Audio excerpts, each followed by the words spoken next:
Hej, velkommen til. I dag, der skal mine look-pedaler, de skal lige have et lille eftersyn. Tjekkes igennem. De var begyndt ikke at køre alt for godt.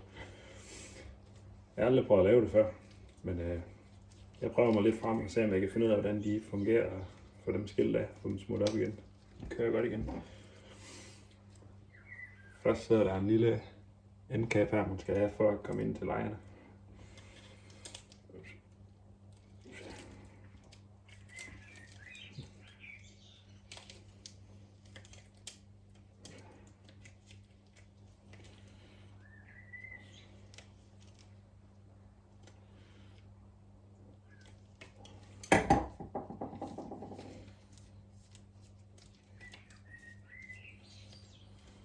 Og det var selvfølgelig mountainbike-pedaler, dem der hedder X-Track, jeg kører med.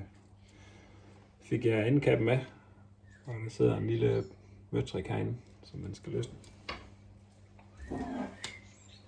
Der er en 8 mm Umbraco i enden. 8 mm, hvad hedder det, skraldnøgle på her. Okay. Og så løsner vi.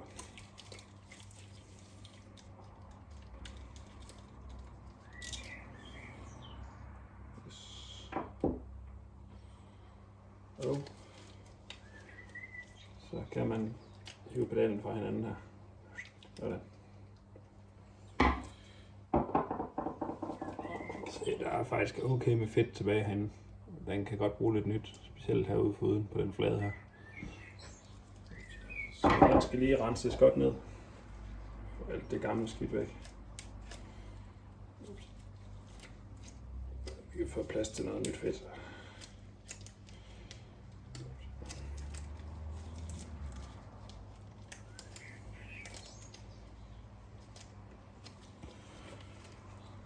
Tag det værste væk med en klud. Brug lidt bremserens.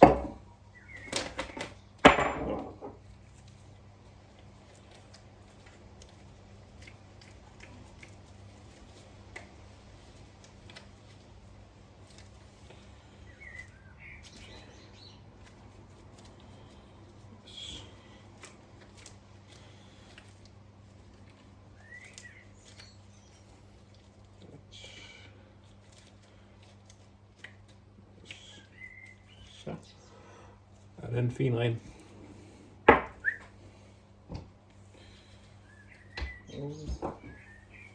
Så skal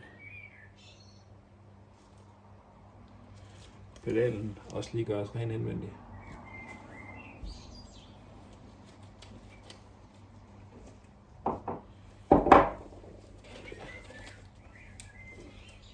Så tager jeg bare en klud eller babyvådservietter. De er faktisk skide gode til sådan her. Man kan godt se, at der sidder en masse snavs på kluden her. Yes. Jeg tager lige det værste med en klud. Putter lidt bremserand i. Og opløse fedten. Og prøver lige en gang mere.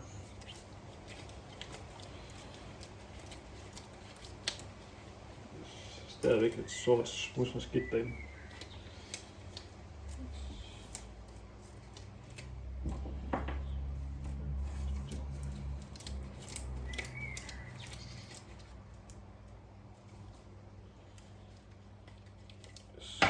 Lidt bremserens til sidst. Så er den lige ren med kompressoren.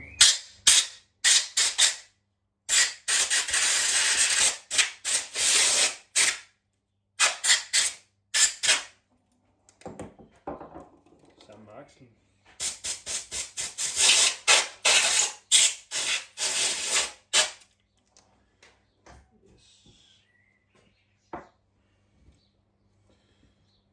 Så skal den bare have noget nyt fedt ind i pedalen her. Den må gerne få et godt lag. Det skal selvfølgelig ikke være, så det står ud til alle sider. Et fornuftigt lag.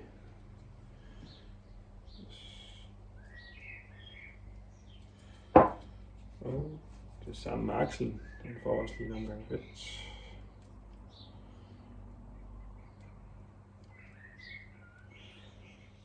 Upsi.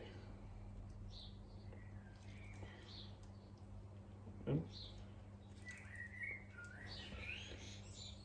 Også et fornuftigt lag over det hele.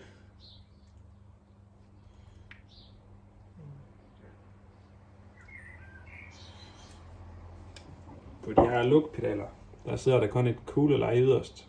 Resten er egentlig en form for et konisk, hvad kalder man sådan et?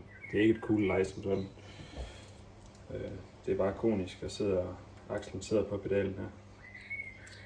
Så det kører egentlig bare med fedt til at stoppe friktionen der. Yes. Klar til at samle igen. Så skal vi lige se. Så får den lige lidt fedt herinde ved lejet. Guldlejet. Yes. For at holde vand og skidt ude.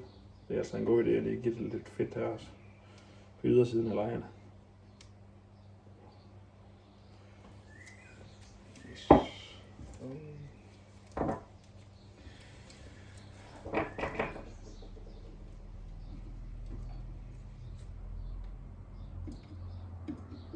Og der er en lille spændskive, vi lige skal have på plads. Godt.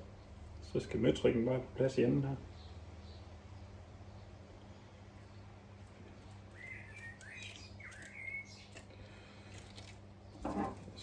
Holder kontra med stor 8 mm. Spænder den i enden her. Den skal ikke spænde så hårdt. Bare lige så den sidder der. Yes. Perfekt. Tjek det hele kører som det skal. Det kører perfekt. Så skal den her endkap på igen. En lille beskyttelseshætte ind til møtrikken og light den. Giver lige den lidt fedt. Den får lige lidt fedt også her ved gummipakningen for at holde vand ud. Yes. På med endkappen igen.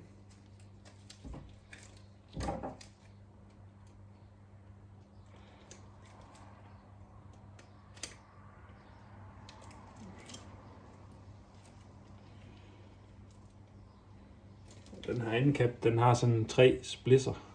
Der kan man bare bruge en låseringstang, hvis ikke man har det specielle værktøj.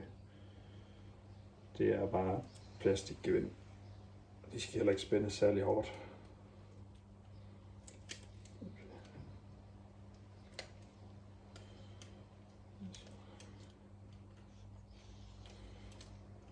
De sidder bare lige for at lukke af, så skidt og smuds ikke kommer ind til lejerne.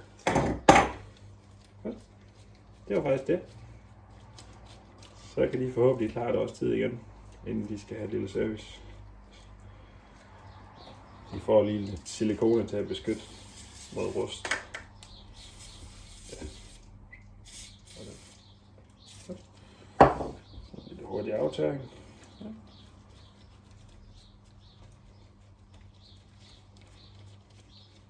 Er de klar til at komme på cyklen igen? Perfekt.